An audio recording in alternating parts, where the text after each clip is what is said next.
Noodles আমরা ছোট বড় সবাই খাই, সবাই পছন্দ করি। তো আমার একটু স্পেশাল পছন্দ আছে, সেটা হচ্ছে লিকুইড নুডলস। লিকুইড নুডলসটা আমার একটু বেশি পছন্দ। দেখেন, এই নুডলসের সাথে ক্যাপসিকাম আছে, গাজর আছে, ব্রকলি আছে। আপনার নুডলসের সাথে যদি কিছু সবজি অ্যাড করতে পারেন তাহলে কিন্তু এটার মজাটা অনেক বেড়ে যাবে।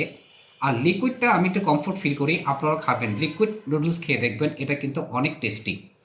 দেখেন বন্ধুরা, আমি আপনাদের দেখাচ্ছি। এখানে ডিম আছে, ক্যাপসিকাম আছে, গাজর আছে, আর হচ্ছে ব্রকলি অ্যাড করা আছে।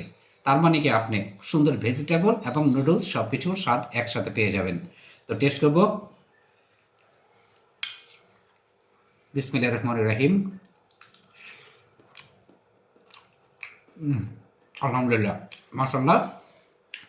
দেখেন, এখানে এই কারণেই ভালো লাগতেছে, এখানে একটু সবজি দেওয়া আছে। আপনারা অবশ্যই ট্রাই করবেন সবজি দিয়ে লিকুইড নুডলসটা খাবেন। তারপর আমাকে জানাবেন কেমন লাগলো। সবাই ভালো থাকবেন, সুন্দর থাকবেন, সুস্থ থাকবেন। আল্লাহ হাফেজ।